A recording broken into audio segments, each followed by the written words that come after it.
And to me, the sweetest revenge in life is for my success to speak rather than for me to speak. So see if you can use all of that negativity of a difficult member and start to create a life so beautiful for yourself that someday you can look back and say thank you because of that one sentence that day, or because of that, accusation or that incident or that event. Today I am who I am.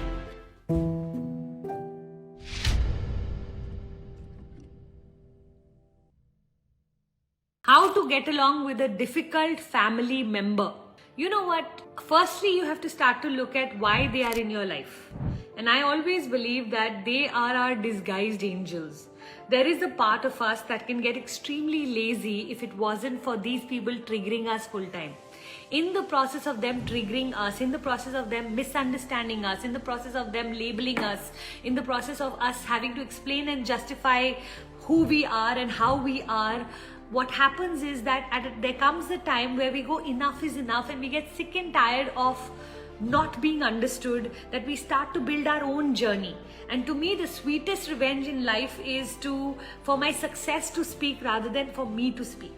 So see if you can use all of that negativity of a difficult member and start to create a life so beautiful for yourself that someday you can look back and say thank you because of that one sentence that day, or because of that, accusation or that incident or that event. Today I am who I am.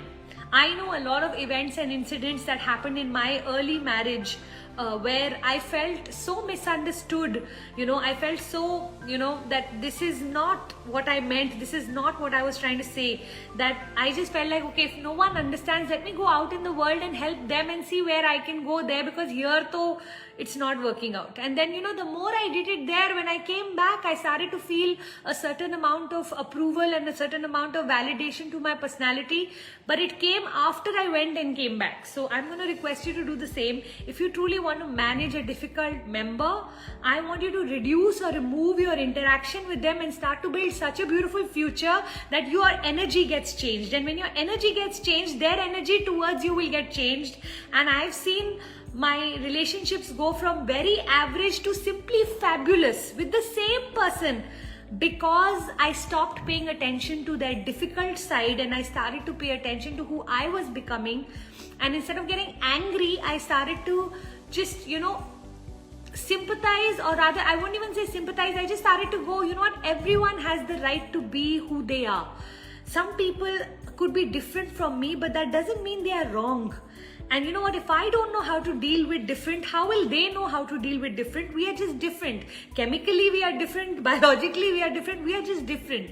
And I think learning to respect the difference is the most evolved way of being.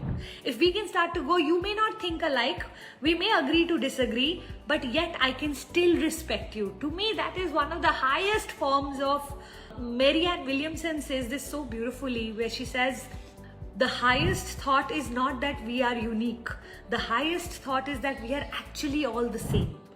And I just love that thought that, बस it's the, भगवान ने वही clay लिया और किसी को पतला, किसी को मोटा, किसी को काला, किसी को गोरा, किसी को लंबा, किसी को छोटा, किसी को, and he did all of that. He created so many versions of us, and now today we look at each other's versions and we fight over it, while the truth is, that skeleton, that blood, that everything underneath the skin is actually all the same. All of our souls are looking to make a difference, to want to live a meaningful life, to be validated, to be told that yes, what we are doing matters in this world. And it's all, the soul values are all pretty much similar for all of us. For all of us, happiness matters, career matters, finance matters, family matters. Now, it could be in different ratio proportion, but eventually it's those same 4-5 things that matters to all of us. And once we start to see that everyone is doing the best that they can with their limited understanding, and if they knew better, they would do better, our entire energy towards such people starts to change. So I really hope that from today onwards, instead of looking at what they are doing, start to see, what their soul really is desiring and why God must have put them in your life. If you can understand the lesson that they've come to teach, the minute you understand the lesson, either the person disappears from your life or the person changes and no longer remains a disturbance in your life. So a rather long answer to that question, but you know what? All of us have 1, 2 or 3 people in our life that are difficult to handle.